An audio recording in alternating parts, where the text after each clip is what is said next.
the haunted G5 Mall. My name is Barry, and this was my experience when I was 13 years old. In my country, malls will forever be the go-to place of everyone.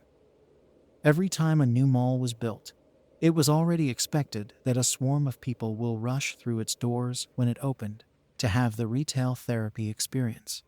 Since my country is relatively hot, the cool air-conditioned hallways of the mall were a free way to hang around in without costing a cent, especially if you are a child or a teenager.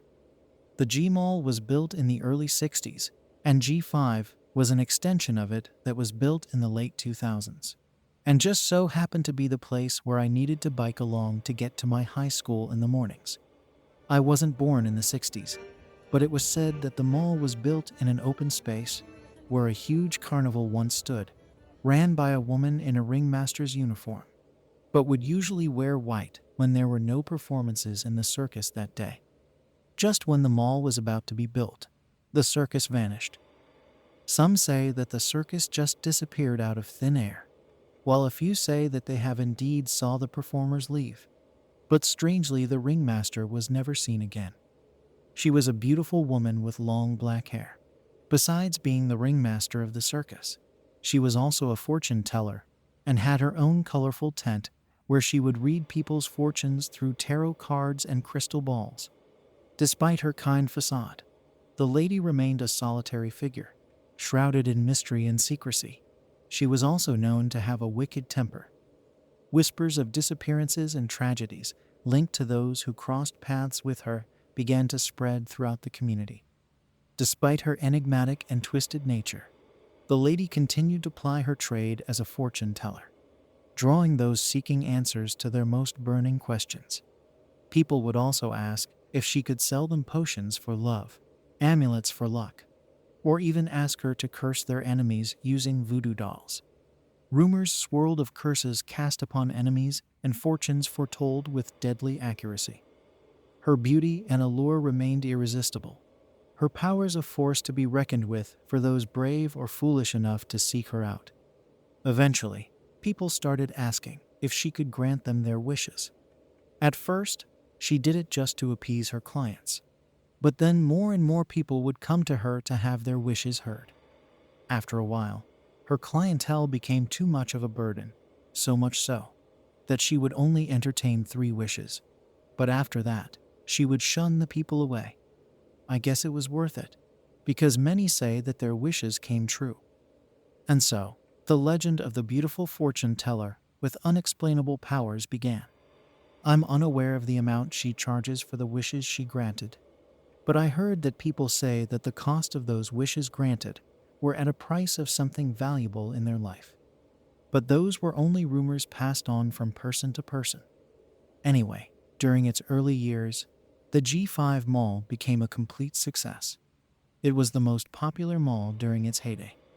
After working hours and on the weekends, the most popular destination of people from all ages was the G5 Mall. There was no question, the mall was huge and gorgeous. It had luxury brand items in the stalls. At times, there were crazy sales where you could buy really great items at a fraction of its original price. There was also a big chance that you could encounter a couple of famous celebrities strolling the mall. If you were lucky, you could even have a chance to take a picture with them on a disposable camera if you happened to carry one with you, since phones with cameras weren't yet a thing back then. But as time passed by, new malls were constructed, taller, bigger, and better than the last. Despite this, the G5 Mall managed to stay open and still had a number of visitors visiting it. However, it remains a shadow of its glory days. But even at the beginning, it was said that strange things would happen inside. Despite maintenance efforts, certain areas of the mall experienced frequent power outages or flickering lights. Some shoppers report seeing a shadow moving in sync with the flickering lights, creating an eerie atmosphere. Certain areas of the mall inexplicably become ice cold, even in the middle of summer. Visitors report feeling a chill down their spine and goosebumps when passing through these spots, despite there being no apparent source of cold air.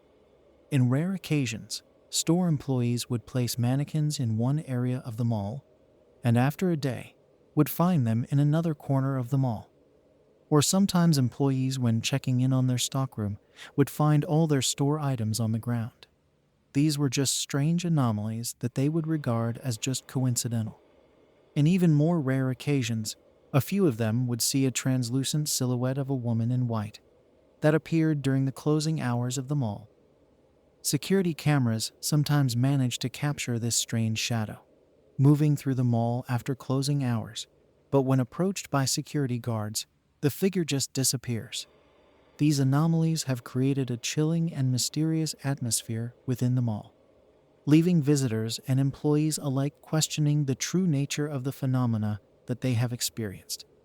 I heard that the local priests would bless the mall from time to time to keep bad spirits away. But despite that, there were still employees that would resign in huge numbers, claiming that the mall was haunted.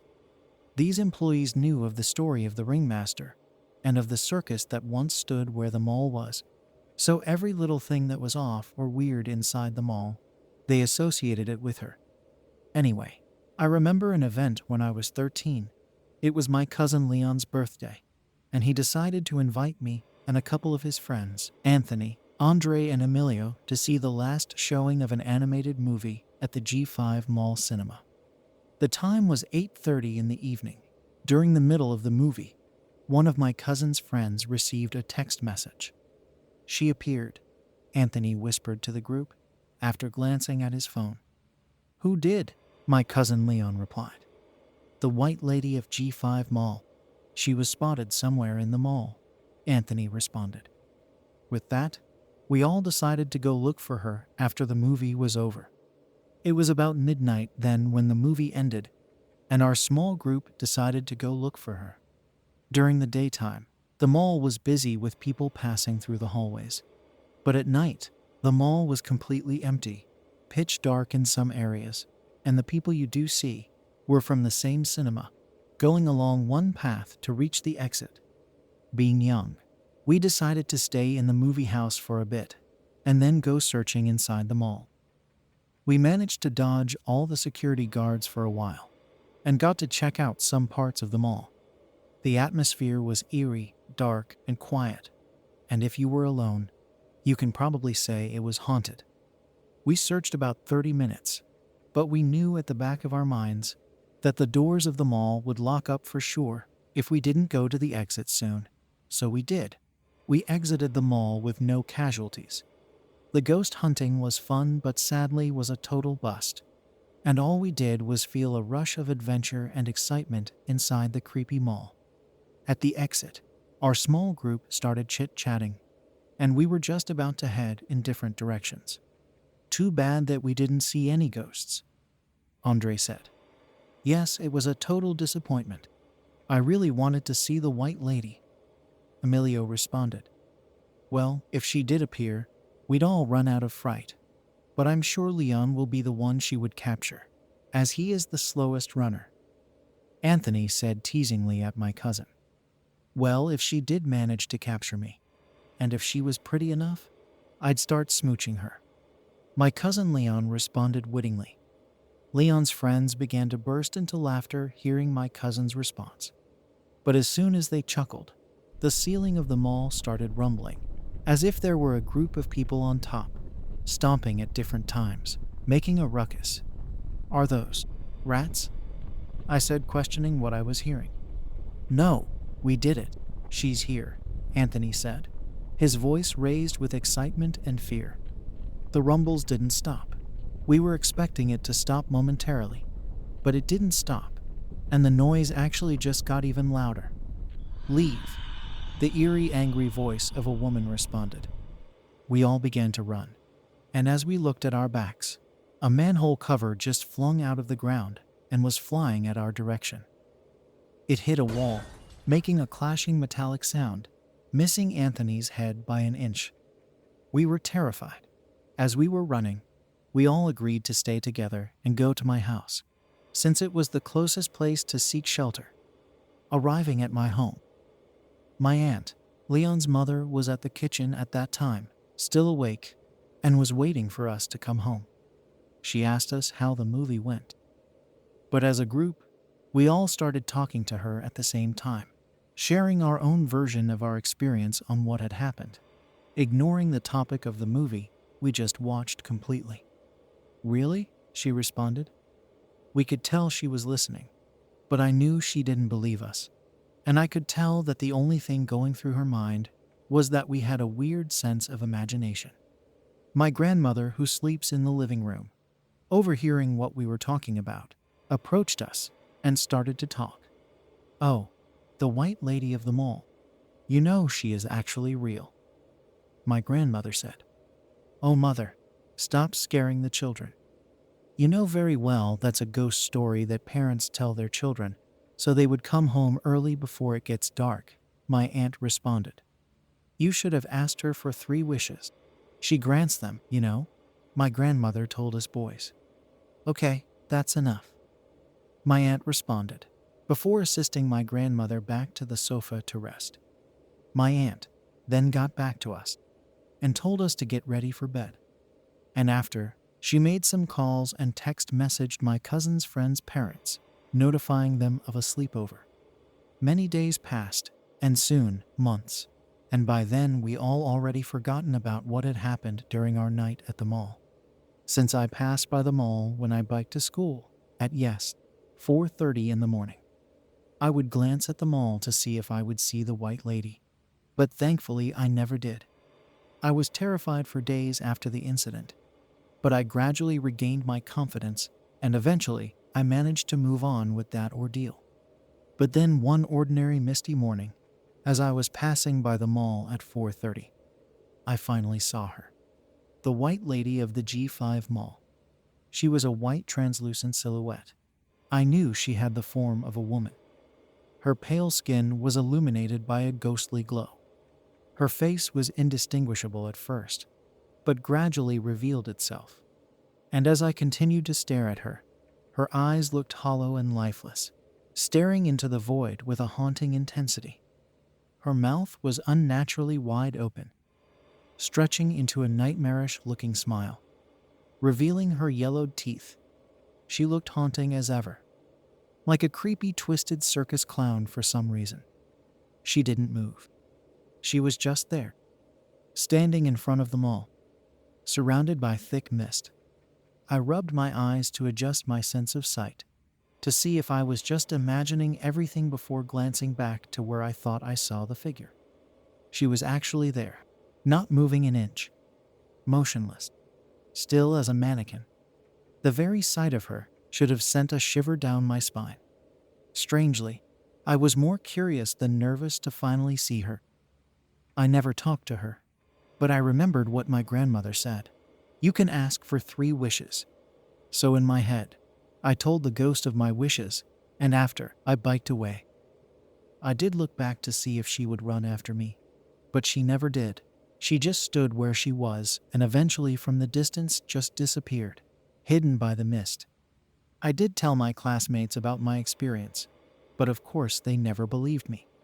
But strangely, after I made my wish, my relationship with my cousin Leon were in the rocks. Eventually, we were no longer in speaking terms. Maybe it was because I was 6 years older than he was, so the age gap was apparent, and we no longer had the same interests. If we did hang out, it would end up with a nasty argument, or sometimes would result to a physical altercation. So we grew apart. Sadly, my family never really tried to help us resolve our differences and just thought of it as childish cousin rivalry. Tragically, after a couple of years, my cousin passed away from a sickness at the age of 16, and we never got to resolve anything.